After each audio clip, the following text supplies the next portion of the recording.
നിങ്ങളുടെ favourite shows ഇനി ഒരിക്കലും മിസ്സാവില്ല. ഇപ്പോൾ C5 കാണും നിങ്ങളുടെ ഫേവറേറ്റ് ഷോസ് തികച്ചും സൗജന്യമായി. എനിക്ക് സ്വപ്നങ്ങൾ തന്നൊരു പെണ്ണുണ്ട്, എനിക്ക് സ്നേഹം തന്നൊരു പെണ്ണുണ്ട്. അവളെ തേടി കണ്ടുപിടിക്കാൻ കഴിഞ്ഞില്ലെങ്കിൽ ജീവിതത്തിന് തന്നെ അർത്ഥമില്ല. ഞാൻ പറയുന്നേക്ക് പോവല്ലേ. നീ അങ്ങനെ മാറിയിരിക്കും. ഇത് എന്റെ ജീവിതമാണ്, എനിക്കതിൽ വിട്ടുവീഴ്ച കാണിക്കാൻ പറ്റില്ല. അതെ അതെ,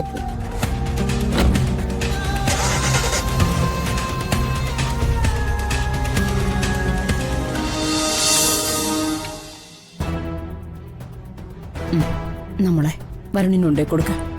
ശരി അമ്മ. ഇക്കാലത്ത് ഇങ്ങനെയുള്ള കുട്ടികളെ കിട്ടുക പറയുന്നതേ ഒരു ഭാഗ്യോ. വരുണിന്റെ കണ്ടെത്തല് വെറുതെ ആയില്ല. അതെ അതെ, കണ്ടെത്തലിന്റെ മിടുക്കാണല്ലോ ഇന്നലെ രാത്രി മുഴുവൻ അവൻ ഇവിടെ കാണിച്ചു കൂട്ടിയത്. മിക്കവാറും ഏട്ടത്തിയുടെ ഐശ്വര്യമുള്ള കുട്ടിയെ ഇന്ന് തന്നെ അവൻ ഇവിടുന്ന് പറഞ്ഞുവിടുന്ന തോന്നുന്നത്. ഇന്നലെ അവൻ എന്തോ തെറ്റുപറ്റി, അത് തിരുത്തി കൊടുക്കേണ്ടത് നമ്മൾ മുതിർന്നവരല്ലേ. പ്രിയങ്ക മോളെ പോലെ ഒരു പെണ്ണിനെ ഇഷ്ടപ്പെടാതിരിക്കാൻ ആർക്കും കഴിയില്ല. അമ്മ കൂടുതൽ അവളെ അങ്ങ് തലയിക്കേറ്റ് വെക്കണ്ട. കുറച്ചു കഴിയുമ്പോഴേ അഹങ്കാരം തുടങ്ങും. ആ അഹങ്കാരം ആർക്കാണെന്നൊക്കെ എനിക്ക് നല്ല നിശ്ചയമുണ്ട്.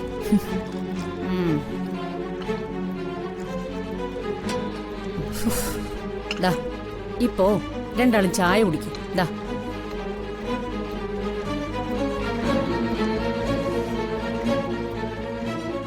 അവള് തുനിഞ്ഞിറങ്ങിയിരിക്കുകയാണല്ലോ. ആ അവള് തുടങ്ങി. നമ്മള് തുടങ്ങാൻ പോകുന്നല്ലേ ഉള്ളൂ.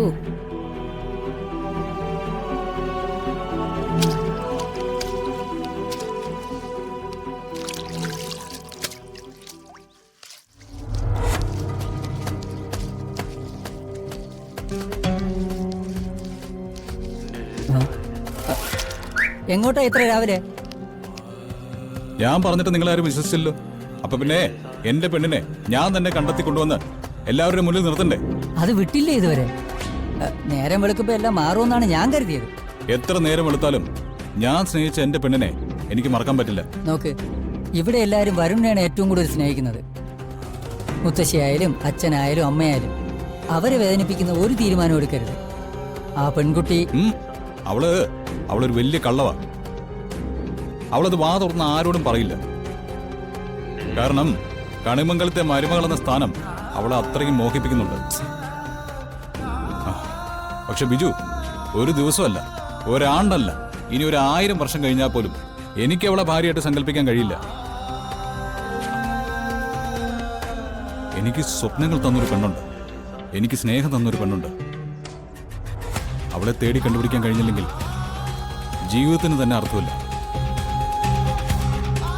ഞാൻ പറയുന്നേക്ക് പോവല്ലേ. നീ അങ്ങനെ മാറിയിരിക്കും. ഇത് എന്റെ ജീവിതമാണ്, എനിക്കതിൽ വിട്ടുവീഴ്ച കാണിക്കാൻ പറ്റില്ല. അതെ അതെ,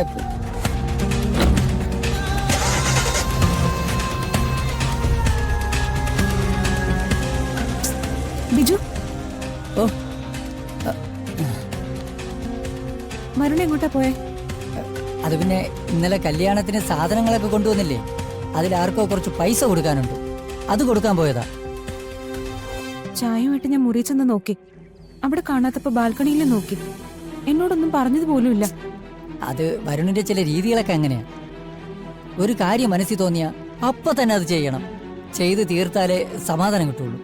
ഇപ്പൊ തിരിച്ചു വരും.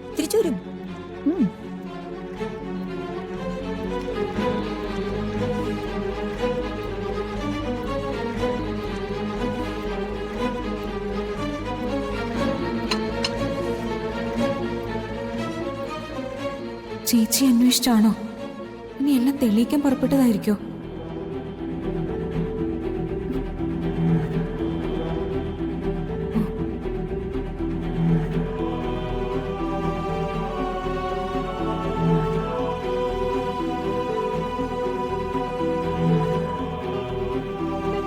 താങ്കൾ വിളിക്കുന്ന നമ്പർ പരിധിക്ക് പുറത്താണ്. ദയവായി അല്പസമയത്തിന് ശേഷം. വിളിച്ചിട്ട് കിട്ടുന്നില്ലല്ലോ. എനിക്ക് പകരം ചേച്ചി കണിമംഗലത്തിന്റെ സൗഭാഗ്യത്തിലേക്ക് വരൂ.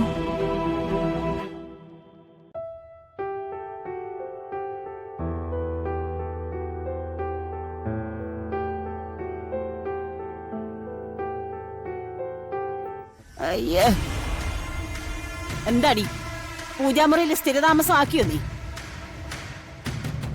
എഴുന്നേറ്റ് പോ, ബാക്കിയുള്ളവർക്ക് തൊഴണം.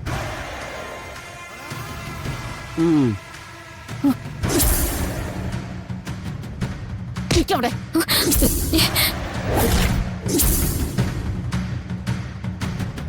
ഇതെന്താടി നിന്റെ നെറ്റിയില്?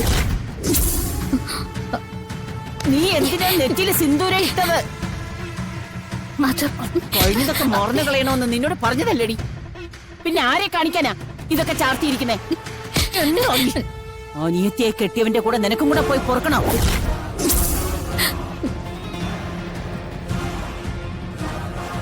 നിനക്ക് വേറെന്തോ ഉദ്ദേശമുണ്ട്, അല്ലെങ്കിൽ നീ ഇങ്ങനെ ചെയ്യില്ല.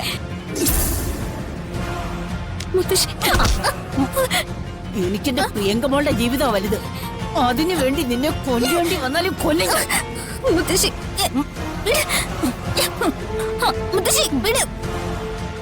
മോളെ രാധികേ,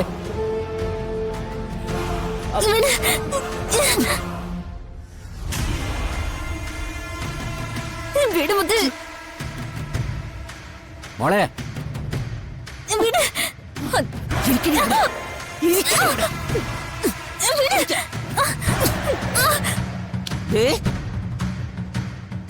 അനങ്ങിപ്പോവരുത് ഇവിടുന്ന്, കേട്ടല്ലോ? തിരിഞ്ഞു നോക്കിയാലുണ്ടല്ലോ ഒന്ന് കളയും ഞാൻ. എന്താ ഞാൻ കുളി കഴിഞ്ഞു വരുമ്പോ രാധിക മോള് പ്രാർത്ഥിച്ച് തീർന്നിട്ടില്ല. എന്നെ കണ്ടപ്പോ എഴുന്നേക്കാൻ തുടങ്ങി. അവിടെ ഇരുന്നോ, പ്രാർത്ഥിച്ച് തീർന്നിട്ട് എഴുന്നേറ്റാ മതിയെന്ന് ഞാൻ പറഞ്ഞതാ. നന്നായി. അല്ല, പ്രിയങ്കമോളൂടെ പോയി കഴിഞ്ഞപ്പോ ഇനിയിപ്പൊ ഇവള് മാത്രമല്ലേ ഉള്ളൂ. എന്തിനാ ഒരു വിരോധം? അമ്മ അങ്ങനെ പറഞ്ഞു കേൾക്കുമ്പോ തന്നെ മനസ്സിൽ വല്ലാത്തൊരു സന്തോഷ. ആ, ഞാൻ അമ്പലത്തേക്ക് പോവാ മോളെ. പൂജാ സാധനങ്ങളായിട്ട് പെട്ടെന്ന് വന്നേക്കണം.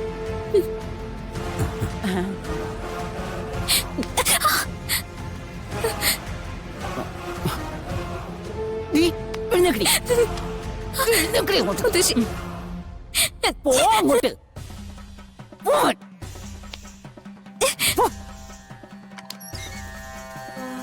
ഇങ്ങോട്ട് പോടി. കഴുകടി, കഴുകി കളയല്ലേ പറഞ്ഞത്? കഴുകങ്ങോട്ട്, കഴുകടി, കുറച്ച് കളയടി. മര്യാദ കുറച്ച് കഴുകടി അങ്ങോട്ട്. കഴുകാൻ നോക്കട്ടെ, കുറച്ച് കഴുകടി അങ്ങോട്ട്.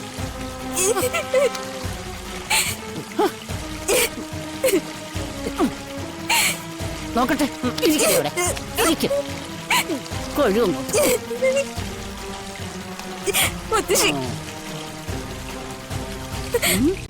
ഡൗൺലോഡ് ചെയ്യൂ C5 ആപ്പ്. കാണൂ എല്ലാ എപ്പിസോഡുകളും സൗജന്യമായി.